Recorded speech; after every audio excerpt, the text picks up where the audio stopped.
నమస్కారం. నేను మీ సిరి. Welcome to నిన్ను కోరి. ఈరోజు కథ ప్రేమ చదరంగం ఎపిసోడ్ 110. రచించిన వారు బృందా గారు. ఇక కథలోకి వెళ్తే, సామ్రాట్ ఎక్కడున్నావు? టెన్షన్తో తల పట్టుకున్న అనికకు అదవ్ గుర్తొచ్చాడు. బావకు చెప్తే సామ్రాట్ ఎక్కడున్నాడో తెలుసుకుంటాడు కదా. ఆలోచన రావడమే ఆలస్యం. వెంటనే ఫోన్ తీసుకుని అదవ్కి కాల్ చేసింది. ఇష్యూతో పాటు ఐసీయూ బయట చైర్స్లో కూర్చున్న అదవ్ ఫోన్ మోగడంతో తీసి చూస్తే అనిక. ఇషు అనిక కాల్ చేస్తుంది. సామ్రాట్ గురించి తెలుసుకోవడానికి కావచ్చు. వాడు ఇంకా స్పృహలోకి రాలేదు. తలకి దెబ్బ బలంగా తగలడంతో మెమొరీ లాస్ అయ్యే ఛాన్స్ ఉందని చెప్పారు డాక్టర్స్. స్పృహలోకి వచ్చాక వాడి కండిషన్ ఎలా ఉంటుంది అనేది తెలియదు. దానికి ఏమని చెప్పగలను? వాడికి ఏమైనా జరిగితే అది తట్టుకోలేదు అన్నాడు ఆందోళనగా. అలా ఏం అవ్వదు. సామ్రాట్కి ఏమవ్వదు. సామ్రాట్ గురించి చెప్పకపోతే ఏమైపోయాడో అర్థం కాక పిచ్చిదైపోతుందనిక. చెప్పడమే బెటర్ అంది ఇషు అతని చేయి పట్టుకొని. చిన్నగా నిట్టూర్చి కాల్ లిఫ్ట్ చేశాడు అదవ్. హలో బావా, సామ్రాట్ కనిపించట్లేదు.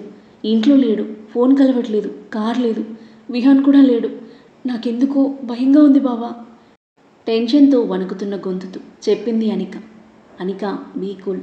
నేను పటాన్ చెరువులో ఉన్నాను, ఇక్కడికి రా అన్నాడు. అలాగే బావా, ఇప్పుడే వచ్చేస్తాను అని ఫోన్ పెట్టేసి ఫాస్ట్గా బయటికి పరిగెత్తింది.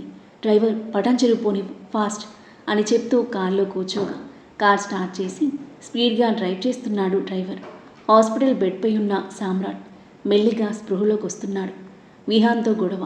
విహాన్ తనని తలపై కొట్టింది అంతా అతని కళ్ళ ముందు లీలగా కదలాడుతుంటే దిగ్భ్రాంతికి లోనవుతూ తల అటు ఇటు ఆడిస్తూ కళ్ళు తెరవడానికి ప్రయత్నిస్తున్నాడు.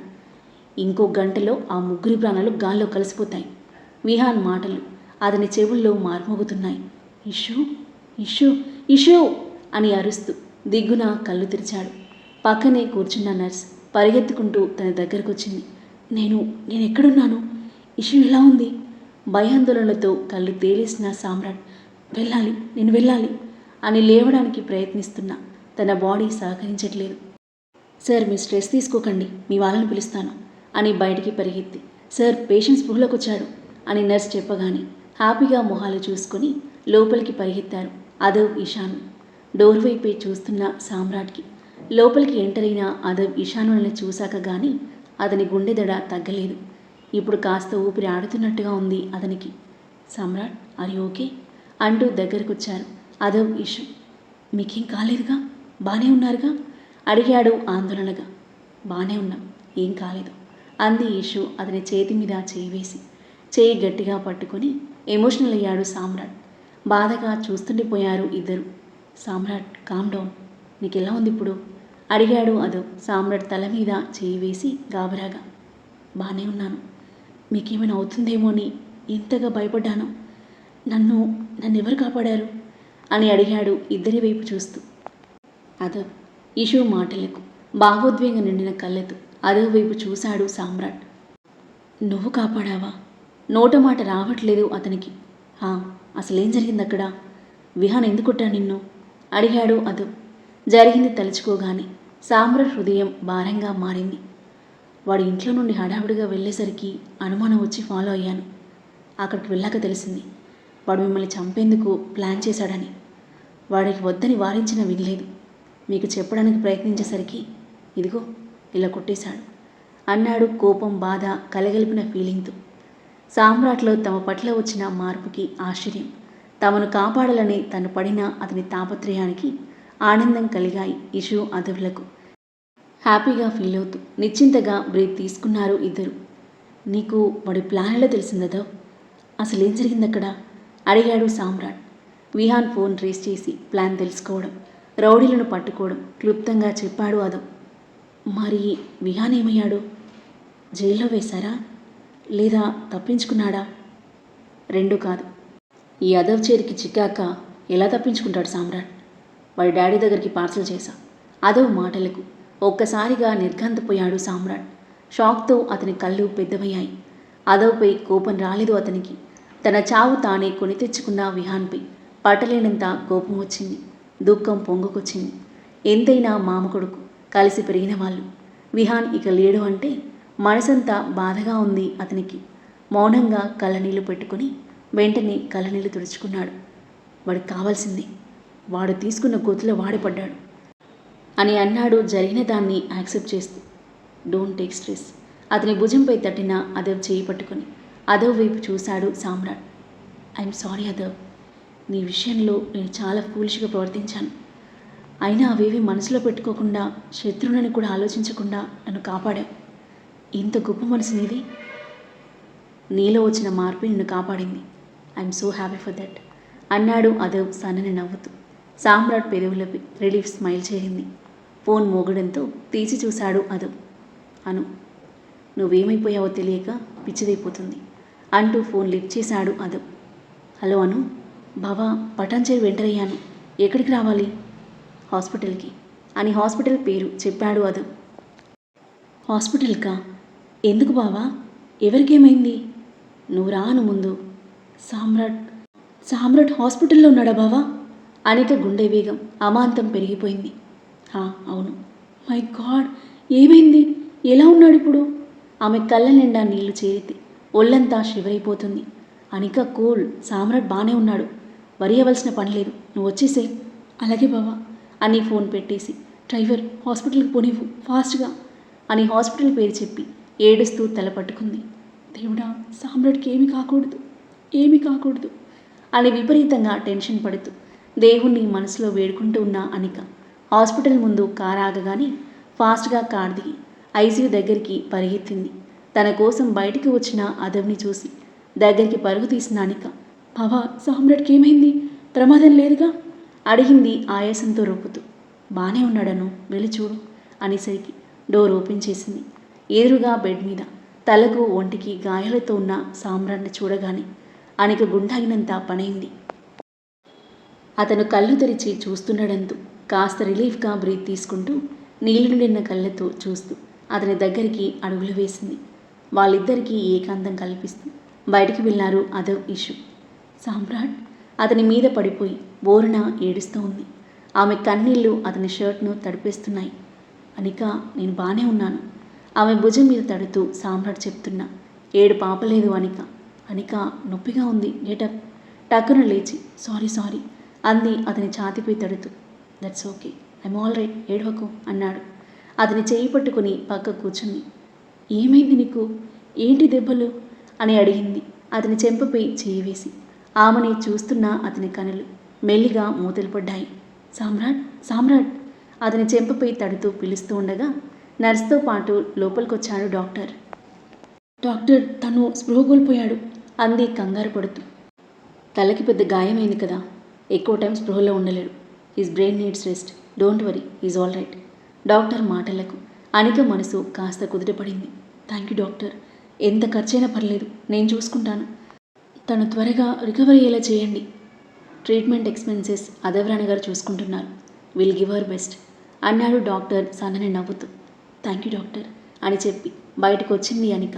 తన వైపే కన్సర్న్గా చూస్తున్నా అదవ్ ఇషుల దగ్గరికి కదిలింది. బావా, నేను సామ్రాట్ని ప్రేమిస్తున్నాను, తనని ఏం చేయొద్దని చెప్పాను కదా, అయినా ఎందుకు ఇలా చేశావు? తనని ఒక్క పిచ్చి చూపు చూసిన అదవ్, ముద్దు, నేను కొట్టుంటే నేనెందుకు కాపాడుతానే, బ్రెయిన్లెస్ ఫెలో అన్నాడు ఆమె తలపై మొట్టుతూ. నువ్వు కొట్టలేదా? మరెవరు కొట్టారు అడిగింది తెల్లబోయి చూస్తూ. ఆ విహాన్ గారు కొట్టాడు. విహానా? షాకింగ్గా అరిచింది అనిక. ఇద్దరు బాగానే ఉంటారు కదా, మరెందుకు ఇంతలా కొట్టాడు? నమ్మలేనట్లుగా చూస్తూ అంది. వాడు మమ్మల్ని చంపాలి అనుకున్నాడు. ఆ విషయం తెలిసిన సామ్రాట్ మాకు చెప్పాలని ప్రయత్నించేసరికి సామ్రాట్ని కొట్టిపడేశాడు. మై గాడ్, మిమ్మల్ని చంపాలని చూశాడా? చూడ్డానికి మంచోడ్లా ఉన్నాడు, ఇంత ఈవిల్గా ఆలోచించాడా? అంటే ఆ ప్లాన్తో సామ్రాట్కి సంబంధం లేదు. అందులోనూ విహాన్ను కాదని మిమ్మల్ని ప్రొటెక్ట్ చేయాలని ట్రై చేశాడు అంటే సామ్రాట్ మారిపోయాడు కదా అంది వెలిగిపోతున్న మొహంతో. ఏదో తెలియని ఆనందం ఆమెలో. థ్యాంక్ గాడ్, విహాన్ ఇంత దుర్మార్గుడు అనుకోలేదు. అత్త కొడుకుని చూడకుండా అలా కొట్టేస్తాడా? పాపం సామ్రాట్, తన మనసు ఎంత బాధపడి ఉంటుంది. సామ్రాట్ని ఇంతలో కొట్టేసి ఎక్కడికి పారిపోయాడు ఆ విహాన్ అంది కోపంగా. నరకానికి పారిపోయాడు అన్నాడు అదు. నరకానిక?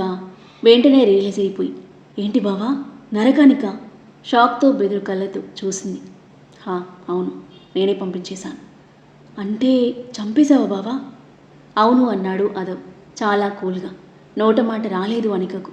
కళ్ళు తేలేసి బీసుకుపోయింది. కొన్ని క్షణాలకు షాక్ నుండి తేరుకొని, మంచి పని చేశావు బావా. లేకపోతే మిమ్మల్ని చంపాలని చూస్తాడా?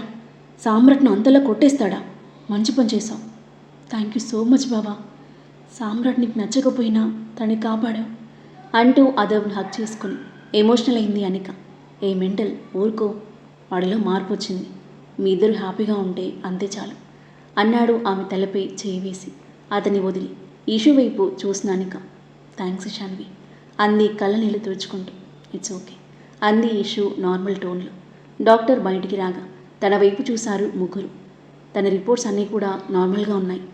బ్రెయిన్లో కొంచెం బ్లడ్ క్లాట్ అయింది. ఇంకో గంటలో సర్జరీ చేస్తాం, వరి అవ్వాల్సిన పని లేదు అని చెప్పేసి డాక్టర్ వెళ్ళిపోగా నిశ్చింతగా బ్రీత్ తీసుకుని చైర్స్లో కూర్చున్నారు ముగ్గురు. గార్డ్ కాఫీ తీసుకురాగా ముగ్గురు తాగేశారు. మరోవైపు అనిక ఇంట్లో తినకుండా పొద్దునే వెళ్ళింది. గంటలో వస్తానని చెప్పి మధ్యాహ్నమైనా రాలేదు. ఎక్కడికి వెళ్ళిందో ఏంటో, ఇంటి పట్టున అస్సలే ఉండదు అని తిట్టుకుంటూ అనిక నెంబర్కి కాల్ చేసింది అమృత. అనిక కంగారులో ఫోన్ కారులో వదిలేయడం, డ్రైవర్ బయట టీ తాగుతుండడంతో ఫోన్ చూసుకోలేదు. 3 సార్లు చేసిన ఫోన్ ఎత్తకపోయేసరికి డ్రైవర్కి కాల్ చేసింది అమృత. పెద్దమేణ చేస్తున్నారే అనుకుంటూ సంశయిస్తూనే ఫోన్ లిఫ్ట్ చేశాడు. డ్రైవర్ ఎక్కడున్నారు? ఏం చెప్పాలో అర్థం కాక, అది మేడం అని నీళ్లు నములుతున్నాడు డ్రైవర్. ఎక్కడున్నారు అంటే చెప్పవే. హాస్పిటల్కి వచ్చా మేడం. హాస్పిటల్కా? టెన్షన్ పడుతూ దిగ్గున సోఫాల నుండి లేచింది అమృత. హాస్పిటల్కి ఎందుకు? అనుకేమైంది? యాక్సిడెంట్ అయిందా? ఆందోళన ధ్వనించింది ఆమె స్వరంలో. కాదు మేడం, అనిక మేడం ఫ్రెండ్ ఎవరో అడ్మిట్ అయ్యారని ఇక్కడికి వచ్చాం. అమ్మయ్య అనుకున్న అమృత. ఫ్రెండా? ఎవరా ఫ్రెండ్? సాహితినా అని అడిగింది. సైలెంట్గా ఉన్నాడు డ్రైవర్. చెప్పు రాజు, ఎవరా ఫ్రెండ్? నిజం చెప్పకపోతే నేను ఉద్యోగం నుండి పీకేస్తాను. సామ్రాట్ సార్ మేడం అన్నాడు వెంటనే. అదా సంగతి. మళ్ళీ ఎవరి చేతిలో దెబ్బలు తిన్నాడు. వాడి దగ్గరికి వెళ్ళొద్దు అని ఎంత చెప్పినా వినదు. మాతో అబద్ధాలు చెప్పి మరీ వాడి కోసం వెళ్ళింది. అయిపోయింది ఈరోజు నా చేతుల్లో. ఏ హాస్పిటల్ అని అడిగింది గంభీరంగా. పటంచెరు మేడం అని హాస్పిటల్ పేరు చెప్పాడు డ్రైవర్.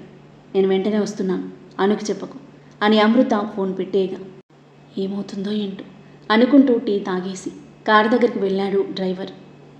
కాసేపటికి సామ్రాట్ సర్జరీ ఫార్మాలిటీస్ కంప్లీట్ చేయడానికి అదవ్ ఇష్యూ వెళ్ళగా సామ్రాట్ దగ్గరికి వెళ్ళిన అనిక చైర్లాక్కుని కూర్చొని అతని చేయి పట్టుకుని బెడ్పై తలవాల్చింది.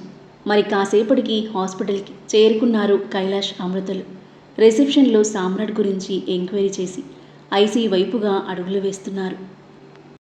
ఆ తర్వాత ఏం జరగబోతుంది? సామ్రాట్తో ఉన్న అనికను చూసి అమృత వల్ల రియాక్షన్ ఏంటి? అనిక ప్రేమ విషయం వాళ్ళకి తెలిసిపోనుందా? ఎలా రియాక్ట్ అవుతారు? వాళ్ళ ప్రేమను యాక్సెప్ట్ చేస్తారా లేదా? సామ్రాట్లో అనిక పట్ల మార్పు వస్తుందా? ఈ ప్రేమ చదరంగం ఎలాంటి మలుపు తీసుకోబోతుంది? అద్భుతమైన కథనంతో ఊహకందని మలుపులతో మనసును హత్తుకునే సన్నివేశాలతో ఎంతో ఆసక్తిగా సాగి ఈ కథ యొక్క నెక్స్ట్ ఎపిసోడ్ కోసం మన నెక్స్ట్ వీడియో చూడండి. కథ నచ్చితే లైక్ చేయండి. ఈ కథపై మీ అభిప్రాయాన్ని తప్పకుండా కామెంట్ చేయండి. మరిన్ని ఇలాంటి ఇంట్రెస్టింగ్ స్టోరీస్ కోసం మన ఛానల్ని సబ్స్క్రైబ్ చేయండి. Thank you for listening.